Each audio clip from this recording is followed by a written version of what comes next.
भारत में स्थित एक ऐसी गुफा जिसके बारे में बहुत ही कम लोगों को पता है। जी हाँ, मैं बात कर रहा हूँ रामायण काल में मौजूद बाली की गुफा के बारे में। दोस्तों, जब वैज्ञानिक बाली की गुफा में घुसे तो अंदर जो नजारा देखा उनके भी होश उड़ गए। ऋषिमुख पर्वत पर स्थित सुग्रीव की गुफा के बारे में तो हर कोई जानता है, परंतु बाली की गुफा के बारे में हर किसी को नहीं पता, जो अपने अंदर कई राज समेटे हुए है। इसका पता जब वैज्ञानिकों को चला तो वह भी इसके अंदर गए और उन्हें कुछ ऐसे प्रमाण मिले जिससे ये साबित होता है कि ये गुफा सच में बाली की गुफा है। परंतु गुफा के अंदर से उन्हें ऐसा क्या मिला जिसके बाद उनके भी होश उड़ गए। दोस्तों, वानर राज बाली का शासन किष्किंधा नगरी हुआ करता था। वो इतना बलशाली था कि उसने रावण को भी हरा रखा था। लेकिन ऐसा क्या हुआ कि उसकी अपने भाई के साथ ही दुश्मनी हो गई। साथ ही इस दुश्मनी का कारण उस गुफा को बताया जाता है जिसे आज हम बाली की गुफा के नाम से जानते हैं। एक बार की बात है जब मायावी नाम के राक्षस ने बाली को युद्ध के लिए ललकारा। बाली उसके पीछे भागा और वो राक्षस भागते भागते गुफा के अंदर जा पहुंचा। बाली ने उस गुफा के द्वार पर सुग्रीव को खड़ा कर दिया और उस गुफा के अंदर उस राक्षस को मारने के लिए बाली अंदर गया। तकरीबन 1 साल बीत गए और बाली उस गुफा के अंदर से वापस नहीं आया। सुग्रीव को बहुत चिंता सता रही थी, परंतु उसने देखा कि गुफा के अंदर से तो खून बाहर आ रहा है। उसे लगा कि बाली की युद्ध में मृत्यु हो गई, इसीलिए उसने एक बहुत बड़े पत्थर को लेकर उस गुफा के मुख पर लगा दिया।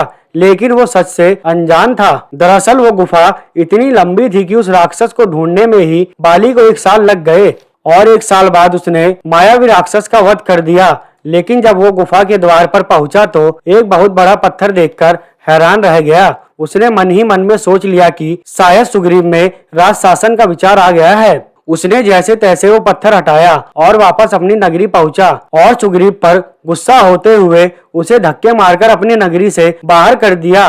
जिसके बाद सुग्रीव अन्य वानरों के साथ ऋषिमुख पर्वत पर रहने लगे। जिसके बाद सुग्रीव की गुफा के बारे में हर कोई जानने लगा, परंतु बाली की गुफा से हर कोई अनजान था। आज के इस समय में बाली की वही गुफा तुंगभद्रा नदी के किनारे कर्नाटक के हम्पी शहर के आसपास वाले इलाके में स्थित है। वहां पर रहने वाले कुछ लोगों ने ये दावा किया है कि ये वही बाली की गुफा है जिसमें बाली और मायावी राक्षस के बीच युद्ध हुआ था। जब वैज्ञानिकों को इस गुफा के बारे में पता चला तो वो इस पर खोज करने के इरादे से गुफा के अंदर पहुंच गए। लेकिन जब वो गुफा के अंदर पहुंचे तो उनको इस बात का अंदाजा नहीं था कि वो गुफा इतनी लंबी है कि उन्हें यहाँ पर कई दिन लग जाएंगे। और वो तुरंत गुफा से बाहर आ गए और इस बार अपने साथ खाने पीने की पूरी व्यवस्था के साथ फिर वह एक बार बाली की गुफा में घुसे।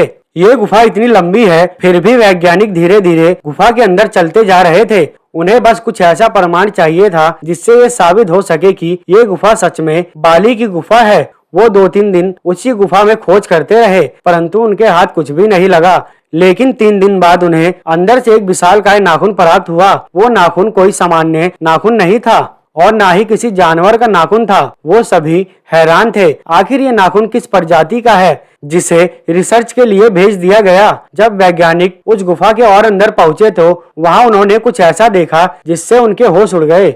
दरअसल उस गुफा के अंदर एक अलग ही भाषा में कुछ लिखा हुआ था जो किसी के समझ में नहीं आ रहा था, परंतु वैज्ञानिकों ने इस पर शोध किया तो उन्हें पता चला कि ये लिखावट तकरीबन 5 से 6 हजार साल पुरानी है। वानर नाम की प्रजाति पहले इस तरह की लिखावट का प्रयोग किया करती थी। वानर बंदरों से अलग हुआ करते थे। उनका शरीर मानव की तरह होता था, परंतु मुख बंदर की तरह और उनकी पूंछ भी हुआ करती थी और वो काफी हष्ट पुष्ट पहलवान की तरह दिखाई देते थे।